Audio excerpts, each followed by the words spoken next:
Good morning, everyone. You found us on the map, Mental Health and Addiction Podcast. I am Kimberly Walsh, and I'm here with my co-hosts and good friends, the amazing Andy Panda Bernstein, whose birthday it is today. Happy birthday. Thank you. Thank you. Happy birthday. Thank you. As well as our wonderful Chris Perry Long. Hi, everybody. So, for intro, just so you guys who aren't aware what we're doing here, or who are new to the podcast, Chris Long has been in this industry for many years. She has dedicated herself to working with families and helping people get into treatment. Andy has been an advocate for changing the landscape of mental health and addiction, both as the producer of Crosscheck Radio with hockey legends Kevin Stevens, and through his own experiences. As for me, I have many years of experience in the recovery industry, and I now own and operate Brady's Landing, a sober home for women on the Cape. We put this podcast together because the three of us are quite passionate about reducing the stigma around mental health and addiction.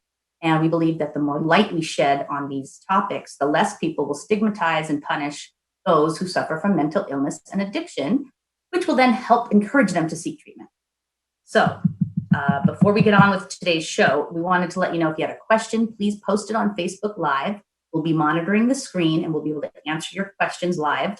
And remember to tag friends and share this link with people who might benefit from the information we are providing. So today we decided we wanted to do something different, right, Andy? No guest. No guest. It's just the three of us. Like no fans, like sports. Like no fans. No fans. Just no us. fans. Just you think we're going to be okay? Are we going to have anything to talk about? Because we always, have that lapse and no. Yeah. None of us we can't figure out what to say. We kind of sit here in silence. Yes. We're very shy. Very shy. We are wallflowers. So shy. We're wallflowers. Yeah. Well, this like I played Jingle Bells. So, so we haven't done this since January, right, Andy? Yeah. 6 months. Can you believe it's been 6 months? No. Wow. I know. Has it been that long? It has. Actually, longer than 6 months. It has been. It's 6 months because we started in December at my kitchen table. That's right. Before you and I, Andy, started in September, I think, right? Earlier, August. Oh my God, August. Okay. So we're coming up on a year. So the good news is that thanks to our listeners, we are actually we're starting to gain traction on this podcast. We've got over 1,000 views on some of our Facebook episodes alone. And now that we are on iTunes, Stitcher, and TuneIn, that number is just going to keep going. Yeah, that's a good thing. We're getting out there, and we're getting some really cool guests with some really cool stories and insight on the whole mental health and addiction, which, we can't express enough how important it is to talk about things that people aren't aware of, or don't understand. And that's why our audience's input and questions and requests are so important. Absolutely. Yeah, like we'll start giving away prizes next time. No, I'm kidding. I love that. This is a giveaway. Be the 8th caller and you'll win. No, I'm kidding. It's awesome. Yeah, no, we do. We want to shed some light on the topics that are most important for everyone out there. Yes, absolutely. Yeah. So we want to get started. Let's check in first, shall we? Yes. All right.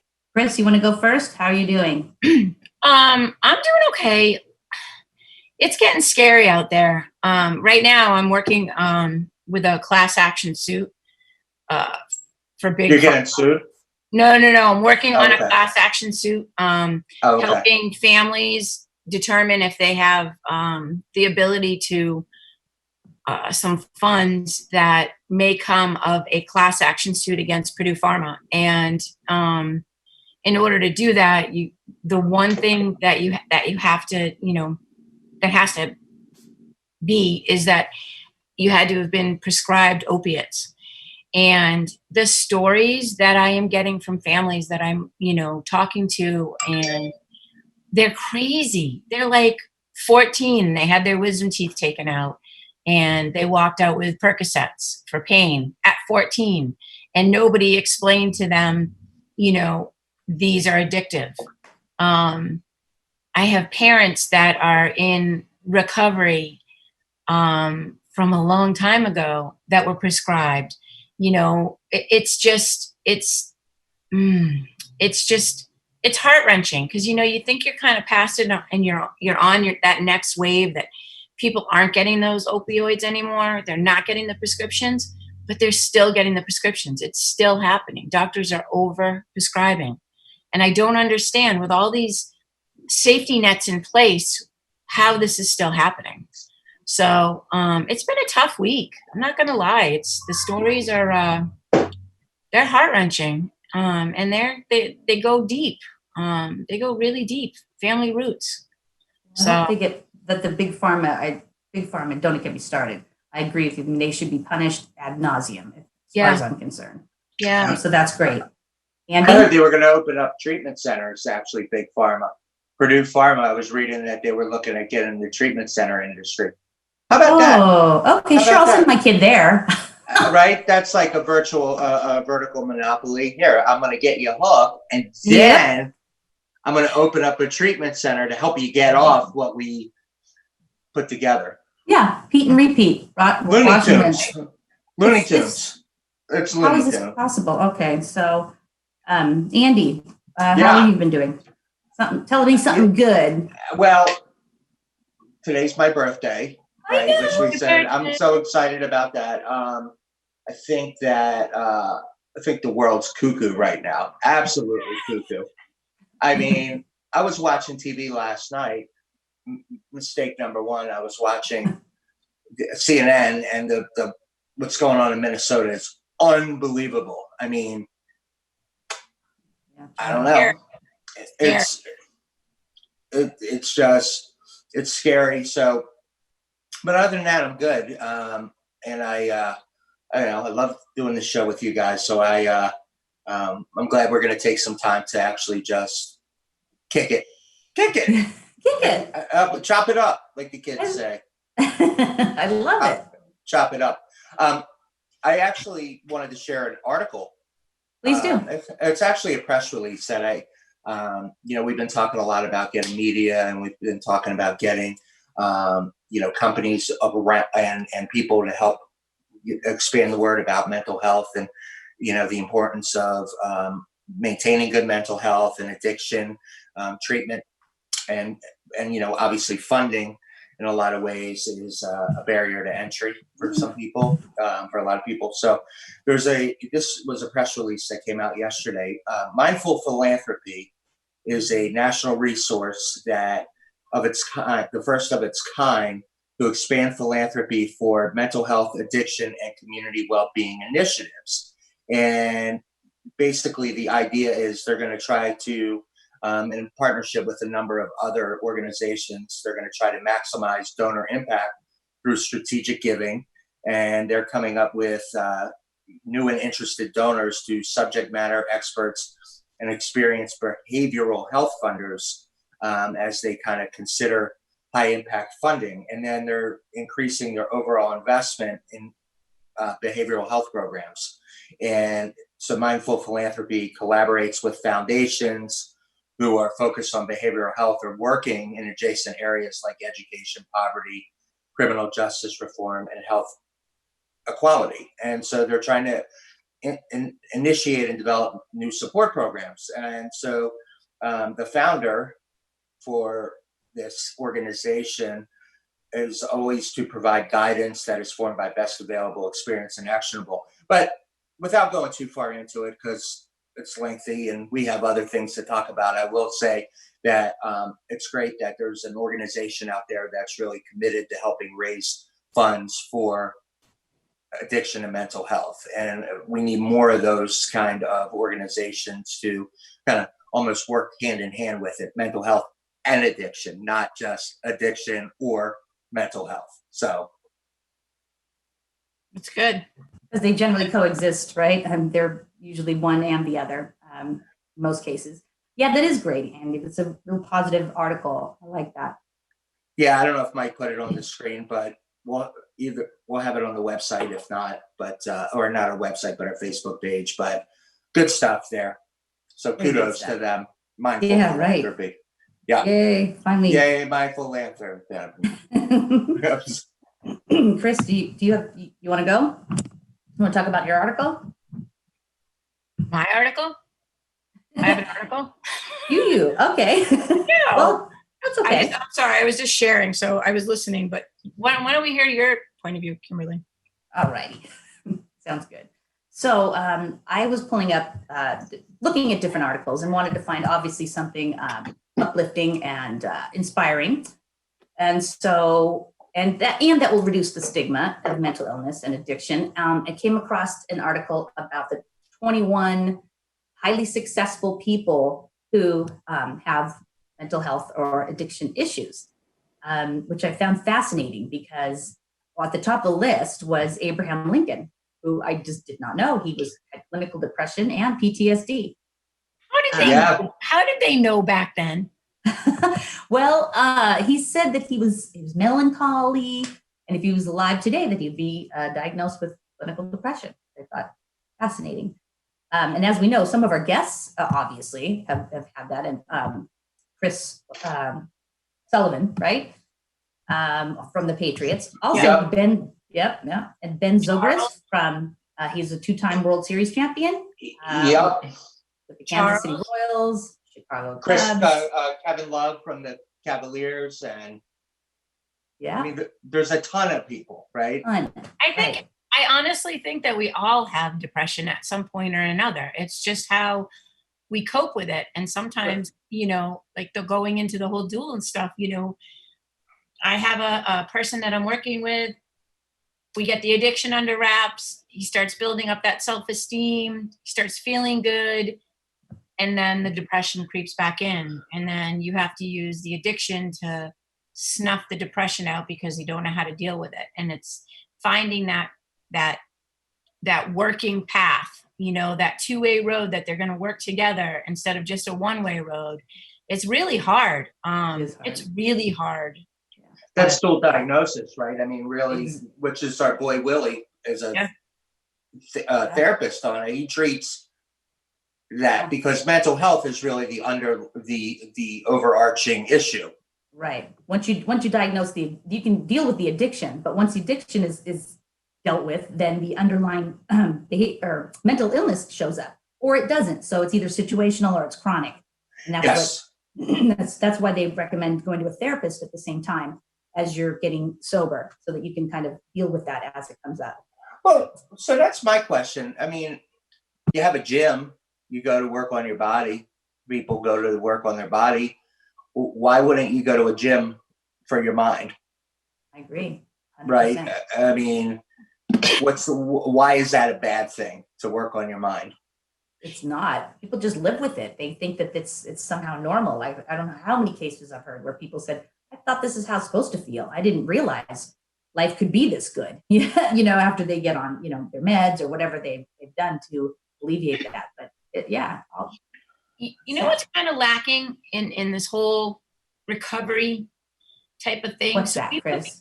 You go through the detox, then you go through the 30-day, and then some people go into IOP. So at most, depending upon your insurance, because we know insurance rules all, or your financial status, you can either get 45 days before you go into like a sober living home. And that also, there are all different kinds of sober homes, or you might get 6 months depending upon your insurance or your finances.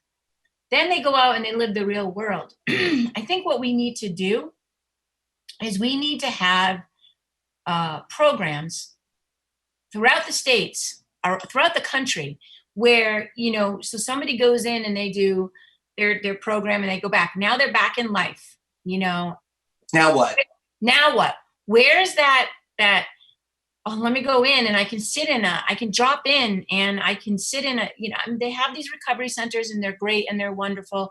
They're focused on jobs. They're focused on, they do the groups and that kind of stuff. But what if we had something that was, after cancer, you got to go in for a 6-month checkup. You got to go in for a 3-month checkup. Then you got to go in for a 6-month checkup. Then you go in for a 9-month checkup.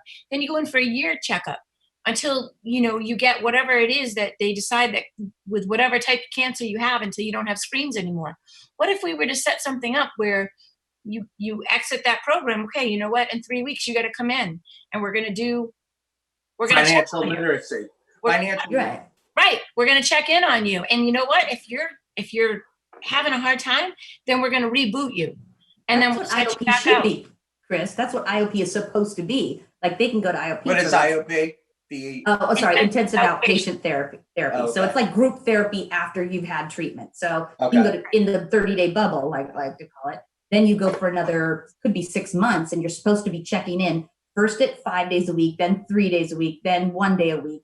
And then you go to a sober home. So this whole process, like Chris said, should be as long as possible. It should be at least a year, because people aren't ready unless they have a year under their belt. They're really not ready, generally speaking, to go back out into society. I have a question. In today's society is going to be really scary for these people getting out of treatment. Go ahead, Andy. What would you say, if you could break it down? Because I don't know, but what would you say the number one challenge facing somebody who's coming out of recovery and trying to rebuild?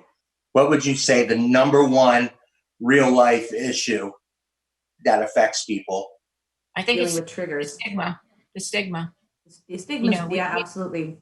The stigma is, it doesn't, so the stigma can look like anything. It can be a trigger. It can be, you go back to work and you feel good and you're ready to conquer the world, but you've got the, and did you hear back? And, and that just starts to, it eats away at you. And you're like, okay, but I'm good and I'm happy. But they're still talking about you in the coffee room or the break room. And they're not inviting you out for lunch after, because they're going to have a beer and they, it just will start breaking you down. But what about from a practicality standpoint? Like I've known people in recovery who are starting over, and your problems are still there, right? Of course. It's just, you're just in recovery. So my question is it, we've had, in my past life, my past production, we had financial literacy experts come on to talk about restoring your credit, or how do you buy a home? What kind of continuing education services are out there, type of thing. So, do you see that there's a value in that, to have those kind of discussions, and do treatment centers actually focus on that at all? Of course. And in the program too, and you remember they would be with their sponsor. So aside from the outpatient services that they're getting, they should be going to recovery centers you can find basically in most cities, most towns. They have recovery centers that you can go for financial advice, for all kinds of things. On the Cape alone, we've got services that for free, you can go talk to an attorney about family law, anything you need, they'll provide it for you. So there are services out there. The quality, I don't know, I can't speak to that, but yeah, it would be great, and it is available for them to go and find out what they need to do to continue in their sobriety. And to Kristen's point too, I wanted to say that if they're hanging out with and becoming friends with and starting to move in a social group of their peers, they're probably hanging out with sober people. Hopefully, that's the goal. So hopefully they will kind of be away from the stigma, but it does still happen, which is a huge issue as well. I think there's, I think there's, like, in my job in the outreach and in working with other treatment centers, I keep discovering more and more services that are available to people. But I've been doing this for like a long time, and I'm still discovering new services. Obviously, they're starting to pop up and everything else. There's really not one place that you can go. It's like SAMHSA's great. I'm not knocking it. But there's not one place that you can go that has everything. It's not easily accessible. Right. Or user friendly. So like SAMHSA, you got to fill out all this stuff, and it's great, and you can find whatever. Typically all that stuff takes you to like a 188 number. They call you back, and then that whole process starts. And it can't be that way. Like sometimes people need instant services. Like that's why my phone number is like out there. If you need something, you can call me. Call Chris. I'm going to talk you off the ledge, and we're going to work on whatever it is that you need to be worked on. There's not enough of that. There's some fantastic recovery coaches that are out there. Yeah. But who are they? You are Jeff Wolfsberg, who we had on, was such with They do a advocates. lot of things. Yeah, exactly. Yeah. Well, I've been interviewing with advocates actually as a family partner, I think, something like that. Family advocate. I don't know the exact title. I forgot. Like a recovery coach, sort of. Yeah, but it's for the family. So it's like for the good. family part of it, which is really cool. It's really exciting. But you know what's even more amazing is what they do is they surround the family. So it would be one person, but they work as a team and they have all these services, and it's a great segue for families that have loved ones that are going into treatment or coming back from treatment. But I didn't know about that until I dove into it, until I went to their website. I knew they existed from other people, but I didn't know exactly what it was that they offered. Well, that's just it, though. I mean, that's what's the sponsors and these programs are supposed to be guiding the addict, the former addict, to these places so they can sign up, so they can get help. It's not going to be easy because that's just how our government works. It's not instant gratification. If they could all call you and get what they wanted, I'm sure they would, and you'd probably lose Chris somewhere, But they absolutely need to do these things, and they just need to be pointed in the right direction, and understand that it's going to be frustrating. It's going to take a while. I walked through this with one of my clients. She needed food stamps. She needed she needed help. So we went on the website. We got it, and she was called back, I think, the next day, and she had food stamps and money within 5 days. So I mean, it worked. I mean, takes the pressure off. Absolutely, it's one less thing. Yeah. But I have a question. So, we talk about sober people being with sober people, but do you think that we talk about ending the stigma? Do you think that people that it would be helpful for maybe having some mentors out? If the stigma wasn't so high or prevalent, do you think that having mentors in the normal mainstream might actually even be helpful as well? In other words, just closing yourself off to sober people. Oh, I see what you're saying. Absolutely. Like you're talking like a recovery coach, right? Mentor, sponsor. Yeah, but maybe not even like, do you see that it would make sense to have somebody who, maybe a business, somebody in a professional career setting, not just a sober person, like a life coach. Like a life coach, like that, maybe not is in sobriety, that never went in the recovery, but like, okay, how do I, because if I'm retraining myself, everything, how do I get myself, more into the mainstream, not the mainstream. You need to be hooked up with somebody that has life experiences, Yeah, So I'm not in recovery, right? Right. Neither am I, but I've lived it. I've had lived experiences. Right. And yeah, like when somebody walks out of treatment, how awesome would it be to say, okay, we've partnered you up with Joe Schmo. Joe Schmo, based on you, I think Joe Schmo would be a really great partner for you. And you can go to him for anything type of thing. You know what I mean? I think case management does a really good job in a lot of places, setting them up with the sober living, setting them up with the IOPs, with the OPs, SOAP, all of those things. It's just that it's like pre-pandemic, right? When the grocery stores were wiped out. There just wasn't enough supplies. There wasn't enough toilet paper. Like, who knew there wouldn't be enough toilet paper? I don't think there's enough people to partner up.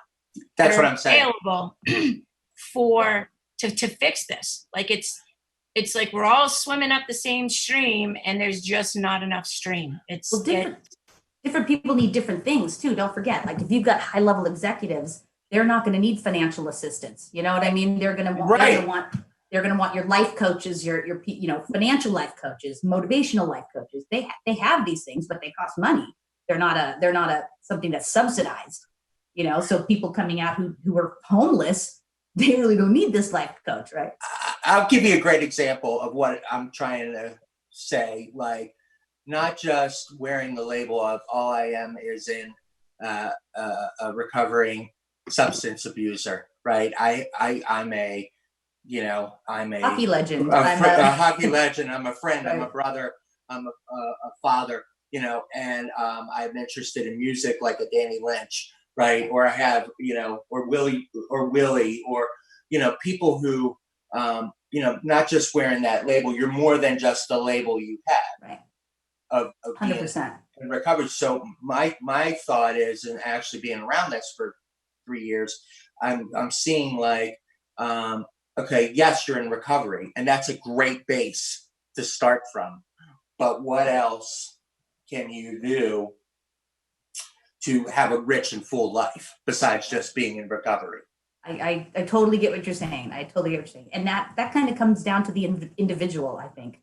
Like if they just want to have their get well job and just have their life, or go back to their kids and just be whatever they want is going to be what they're going to focus on. And I think if they really wanted to get back into society and kind of not have that over their head, like I'm in recovery, then they can. You know what I mean? It's all what they do with it. We've seen it plenty of times where I wouldn't have known some of our guests ever had an addiction problem. This is my point. Yes, right. Yeah. So like my former hockey player I worked with, who had a job, who has a job as a scout, and they promoted him, and they put in the paper, he was promoted to a pro scout, right? Mm-hmm. Nothing about addiction. So I was so happy for him that it was just a blurb in the paper, not former addict or you know, in recovery. It was just, we've promoted him. And I was so excited for him because it wasn't that label anymore. Right. It was there, but that's not who he is. Hopefully someday we'll be able to not have that stigma be attached to everything. We're just people. We're not people in recovery. We're not. That's what I'm trying to say. Like you know, people are more than just the label they have on them, right? There's you know, you can evolve as a person and find new interests and find new people and build a new life for yourself. Yeah. And I don't run around saying, hey, I was an alcoholic. I don't, you know what I mean? That's not, you know what I mean? I let people. I don't even think of you that way, right? Like I don't, honest to God, like I don't see you that way because I just don't. I don't, after all, you know, I just don't have that, like, don't even think about it. Okay, so you know why you don't think that way? Because she gets it, right? She thinks she's running a business. She's well dressed. She has a personality. She's not depressed. She's not like this miserable whatever. The stigma makes you think an alcoholic is a dark, dirty person. But because she's bright and happy and put together, we don't see it that way. Right. Right? So, I mean, that's like how we grew up. I grew up, a heroin addict was that dirty, disgusting person that you cross the street to go around. Right. Under bridges with needles sticking out of their neck, you know. Right. But that's not really what it is anymore. And I think that that's what the biggest struggle is understanding that, like, that those days are gone. Like, those are not, yes, there are people still living under the bridges, homeless, that have needles all around them. Did you know that this is awful. Did you know that in Boston, they took a basketball court and they fenced it all in, and they have tables and whatever else, and you can go into those areas. You have to go into those areas, and you are allowed to get high in those areas in Boston. And I heard that they've just kind of tucked it away in a corner. So here's our government, no names mentioned, the power of to be in our state, just tucks them away in a basketball court and says, get high. We don't care. Do what you got to do, because we don't want to spread the pandemic. You know, we don't want the pandemic spread. So you're safe here. Go do it. Can you, if I get in my car and I drive into Boston, I'm going to lose my mind. My daughter was telling me about this. That's crazy. That is nuts. Can I pick back up on something you said about I forgot exactly what it was, but you triggered something for me about being functional, right? Changing the look. Okay, so I interviewed a guest one time, and her brother died of a heroin overdose. However, he was an executive, the head writer or the something. He had a big job with the Parks and Rec TV show. He was a head writer. Wow. And he was totally functional. Except he was a heroin addict, a heroin user. He ended up overdosing, but he was at the top of his game as a head writer. Right. And overdosed. But you wouldn't have, his name's Harris Whittles, and his sister Stephanie Whittles, and she wrote a book about it. But I'm just saying, like here's a Hollywood guy who's like showing up for work every day and being functional, but is a heroin user, right? Right. Andy, same thing. When I went in, my mom told my dad I was going into treatment, and my dad looked at my mom and said, "For what?" Even my own father was like, "What are you talking about?" I mean, I was that functional, So right. But yet inside I was empty, But so it's a progressive, right? So over time, your bottom might have been different than somebody else's bottom. Exactly. Right. And you've got to treat each and every person as an individual there. And that's why I think that the country has such a problem handling this. It's because you have to address these things on an individual basis. There are so many different mental illnesses, and there are so many addictions, and there are so many levels of addiction, and there are so many levels of different mental illnesses that you have to look at the individual, and that's almost impossible to do when you're throwing everybody into a treatment center, throwing them all into sober living. What works for one isn't going to work for another necessarily, Right. I mean, how many people I come across people all the time that should be in treatment, and I mean, you would think, kind of, but they're, until I guess what I'm saying is you don't have to lose your house and your car and your family and your friends and your job to say, all right, I'm going to go start dealing with my stuff. Here's something to think about. So been meeting a lot of different families and talking and hearing their stories. This one family has a loved one that's been in between detoxes and treatment centers 115 times. Come on. Jeez. 115 times. At that point. What say you? Like 115 times. Yeah, I can't. That's just a little much. Maybe they're just, and they're not ready. Clearly, they're not ready to get better. So or the problem is just not being addressed, and they're not getting the right tools. There's a piece. They're just going through the process. Nobody's saying, "Hey, you've been here a few times. What's going on? Let's dig a little deeper." You know what? Go ahead. I'm sorry. That's okay. We still have they still have a choice. Like, I could have continued going down the scale. I could have lost my home. But you know what? At some point, they can take some responsibility. It's not like, when they're clear and when they've gone through detox and they've been in treatment for 90 days, they do make a choice. Right. We still have self-will. The choice, right? It's one step closer to getting it at that point, right? I mean, we had a guest on.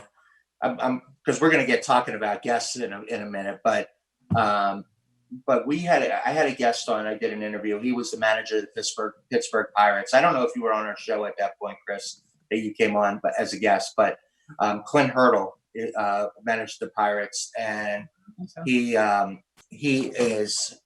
I'm getting production messages while we're talking, but Clint Hurdle played in the major leagues. He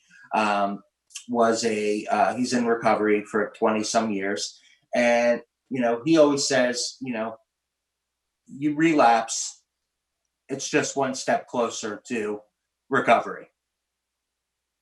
And I mean, that's what he says. And and it's but again, he talks about, I'm a husband, I'm a father, I'm a son, I have a job, I have to manage people and things like that. So anyway, I just wanted to ask that question about, wearing the labels, because that's like a big thing that I see. It's like, You don't have to wear that label. I mean, you can remember where you came from, Right. but you don't have to wear that label forever. Right. Right. And like I said, go ahead, Chris. I think going back to that, to the continuous going in and out of treatment centers, the insurances are starting to buckle down and make it more difficult for treatment centers to treat. There's a lot more accountability, but I think, insurance has an obligation to become educated about substance abuse and mental health. And if they see, Joey going in and out of, and these claims keep coming in and coming in and coming into their insurance, to get payment, I think the insurance needs to have a conversation with the treatment center and hey, say, listen, you know what? Not breaking HIPAA here, but Joey's been to 105 treatment centers.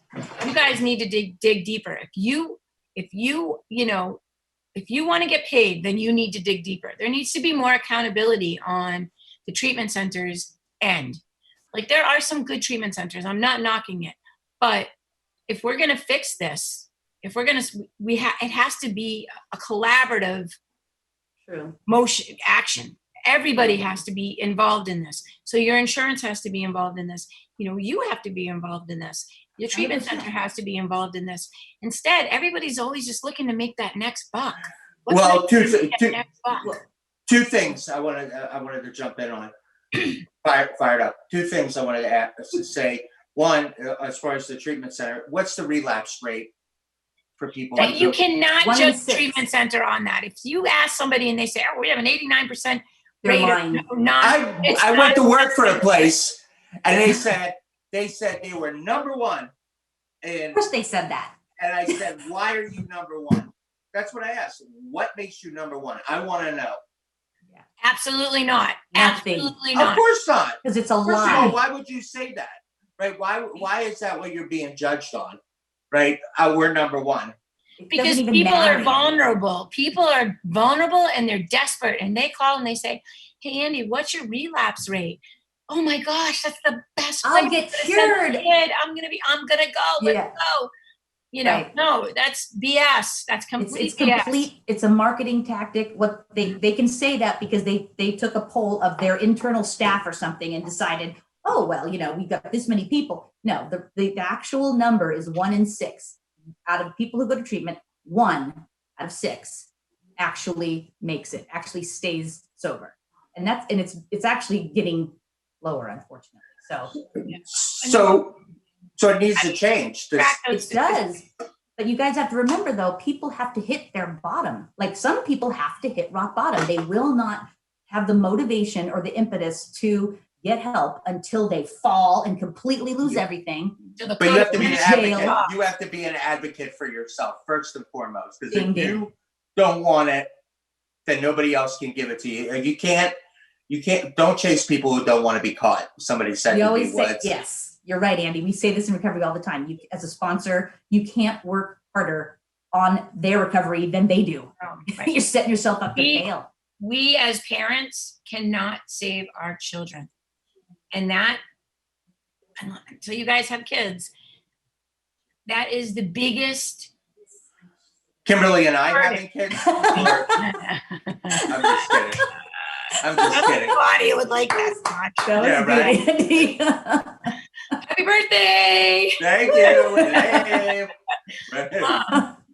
But as a parent, being told very early on, I had to do what I had to do before I could accept the fact that I couldn't save my kids. Once I accepted that I couldn't save my children, my life changed drastically. Like, I went down a different road, and in turn, my loved ones' lives changed. And that's how their recovery, that's really kind of when I let go, when I cut that umbilical cord and I stopped duct taping it over and over and over again, when I stopped, every time they went into treatment, going and getting them cigarettes or dropping off clothes or you're enabling at that point. Enabling, right. When I stopped doing that, and I always tell families, when they call, I'll say, I love you and I'll be here when you're ready for help. And when they're doing the right thing, I will support you, but I'm living my own life. And even now, in recovery. My daughter's got 4 years. My son's coming up on 2 years. There's still that, you know, they still try to manipulate you. They don't realize it, but it's in everyday life things. And I have to stop and say, wait, is this best for me? You know, I have hard to do too. First. It is. It's so hard. It's your child, but if you don't set boundaries, they're going to keep on. That's across the board, whether it's in recovery or not. Yeah, you're right. Recovery or not. But no, I want to tell you though, because quick aside. So my sister, she has a son. She enables. She's done it for years. Finally, it got to the point where she's like, all right, well, now I got to move, right? Because she has to move. And she's like, well, I can move her on this side of town because it's easier for him because he doesn't drive. I said, are you crazy? I said, he's 24 years old. You got to start, in my opinion, you need to start making choices for yourself and your long-term future than, you know, catering and enabling him, because he's never going to move forward in his life because he's going to continue to rely.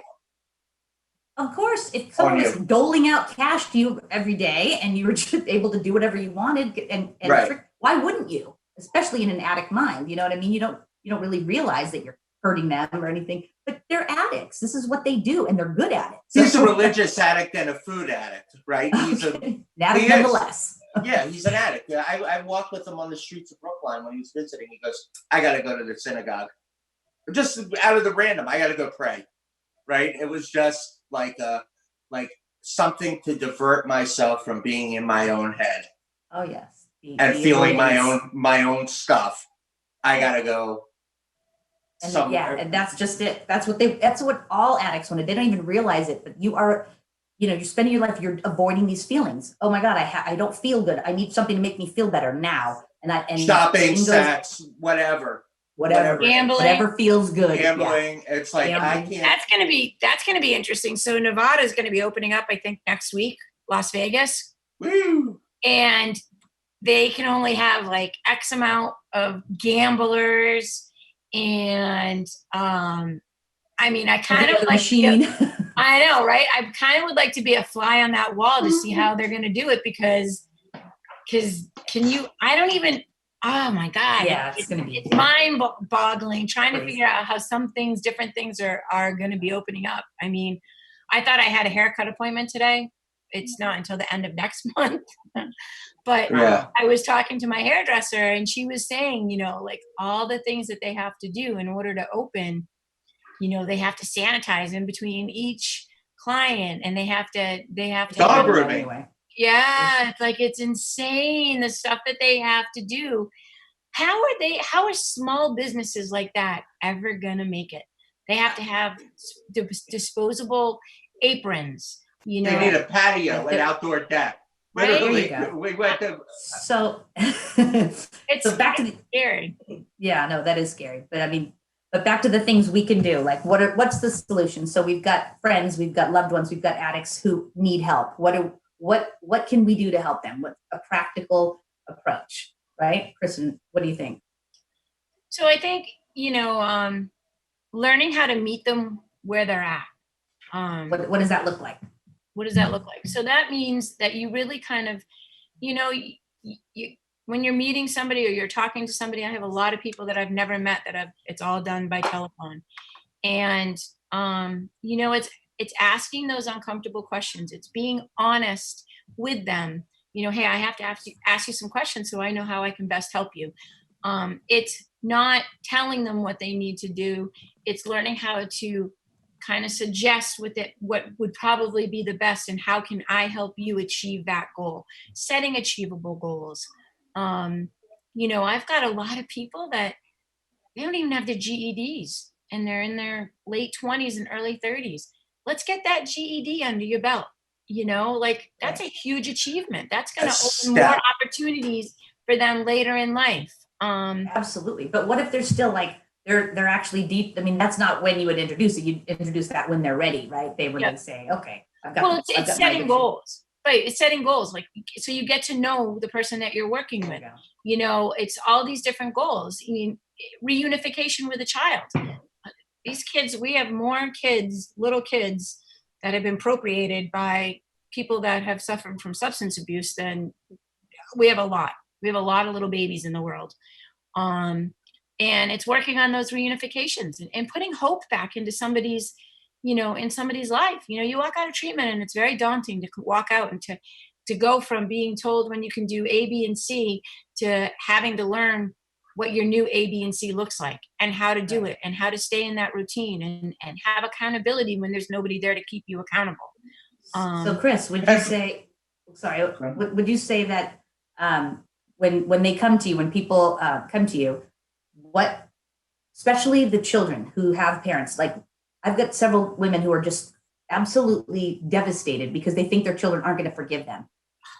It's so true, right? They will absolutely forgive you. They want you to get better. I want them to know that. Right. That's the disease. Yes. Yeah. So, okay. Lived experiences, right? So I raised my grandchildren for 5 years.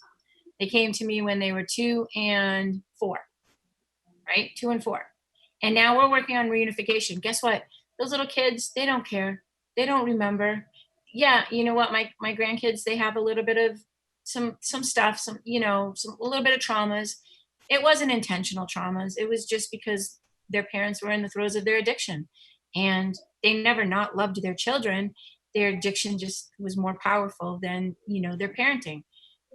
They never put them in jeopardy or anything like that. It's just, so we work through those. I make sure that the kids have the therapies that they need. I help other women and guys, learn how to work on reunification and what that looks like. It's about consistency. An addict wants self-gratification, instant self-gratification.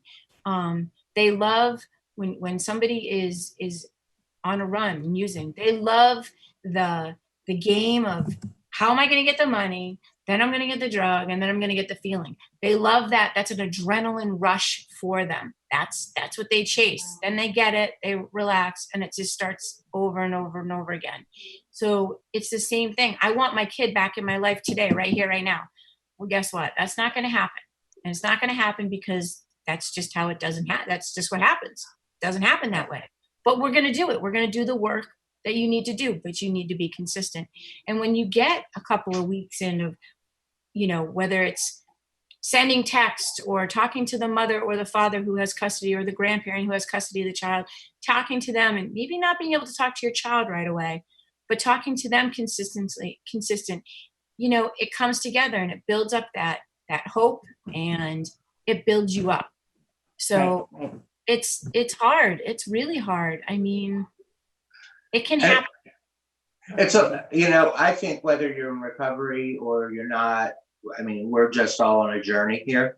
And I think life is, one day you just don't figure it out. One day, it's like, oh, in 6 months I figured it out. Oh, in a year I figured it out. It's like, it's an ongoing process. It's an ongoing of evolution. It's an ongoing digging deep and peeling back the onion, whether as people, today's my 50th birthday. I've said that before. Happy birthday. Thank you. And I looked at. You have CRS, so we'll keep. I do have CRS, but I was looking at, my wife is like looking at photos. She's trying to prepare something for me, and we look at the photos. I look at the photos of my life, and I'm like, wow, I have a rich, full life, with, being a husband, friend, father, brother, all this stuff, father to Bailey and, my dog. And what I realized is that, this didn't happen from one day to the next, and I'm far from perfect, but I do the work every week. I do the work. I continue to try to be a better person. And I think, like we were saying, at the end of the day, somebody in who's struggling or somebody's in recovery, it's not going to happen overnight. No. Right. And you're going to have bumps and bruises, and starting over is hard work. And you may not be, if you move into a new apartment, you may not be able to furnish your whole place at one time.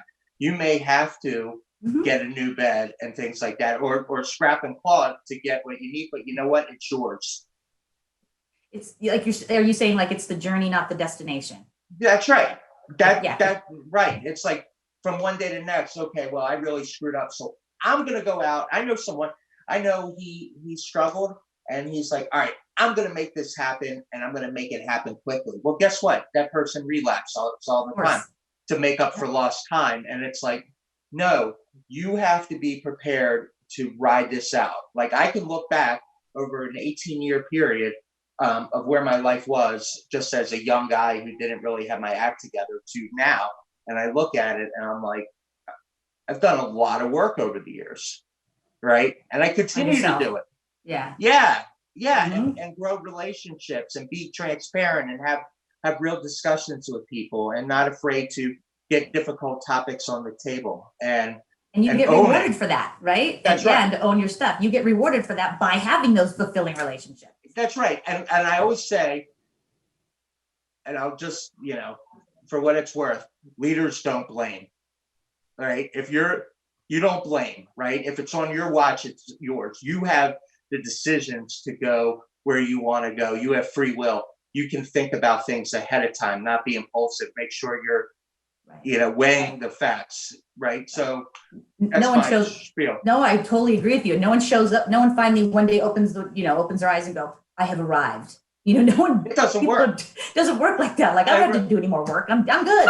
I'm good. Ben Roethlisberger had a rape charge against him that got dropped.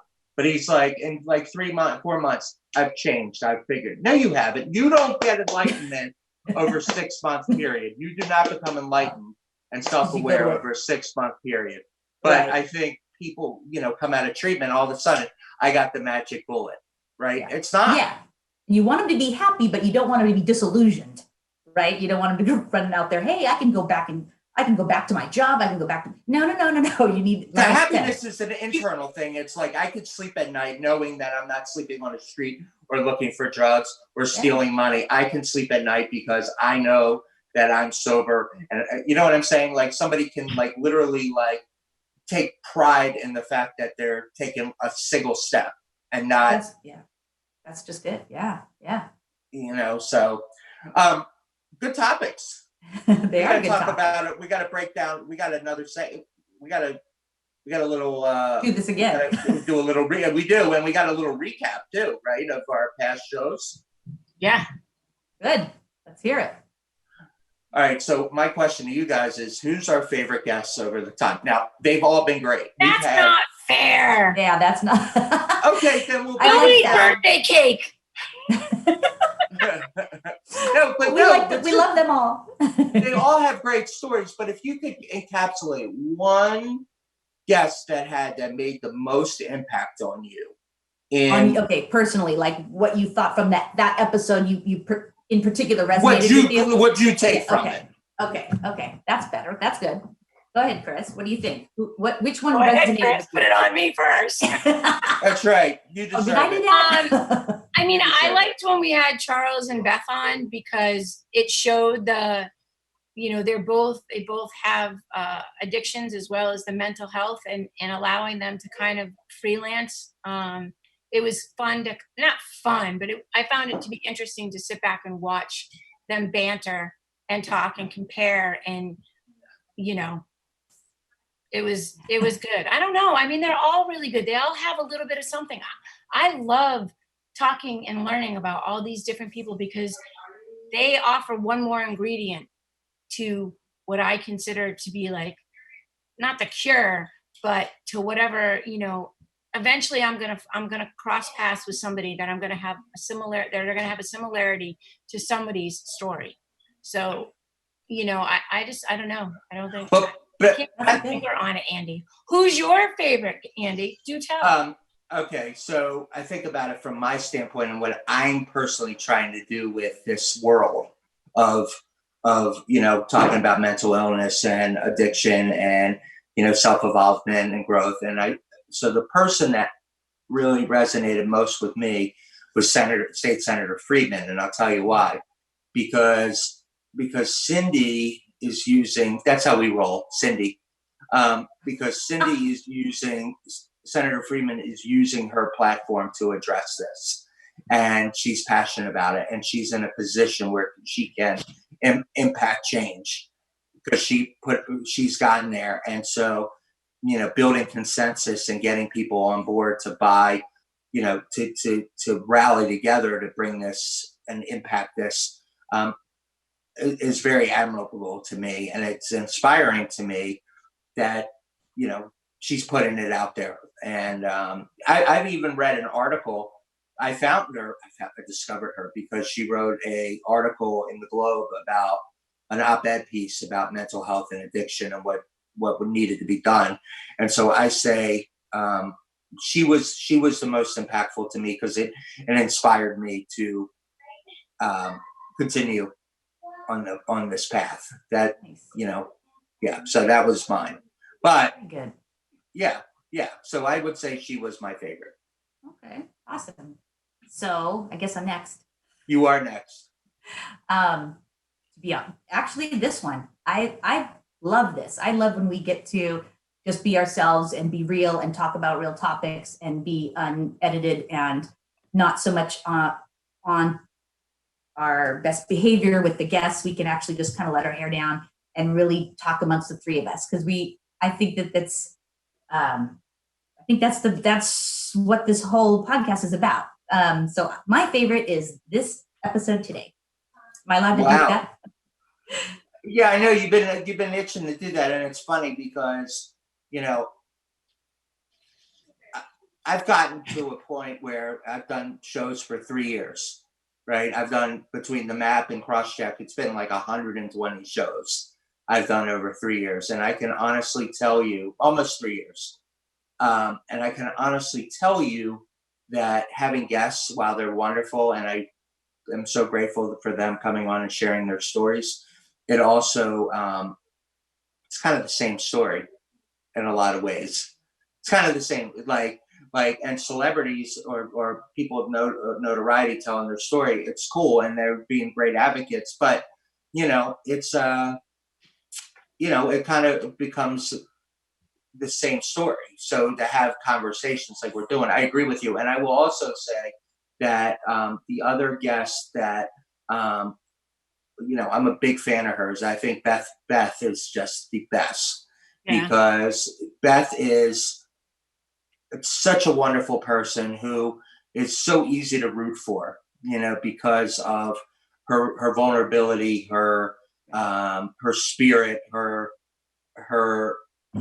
gratitude, and what she has and the steps she's taken. I mean, this is someone I really greatly admire. So yay, Beth. Yay, Beth. Yay, Beth. Yeah, I love Beth too, and Charles, and and Danny, and all of our guests. I've loved everybody. I think everyone has their own piece to contribute. I couldn't agree more, Andy. Is that it for us? Is this it for us? That's what I'm thinking. I think we're at the hour mark. Yeah. We will be back though next Wednesday. Yes, we will. Yep. On the one and only map. The map. Have a great birthday, Andy. Thank you. Happy birthday, Panda. Thank you. Give us our Facebook address. We are at www.facebook.com/themap2020. The Map 2020. All right. Well, thanks, guys. Thanks, everyone. Have a nice weekend. Yep. See ya. See you on Wednesday.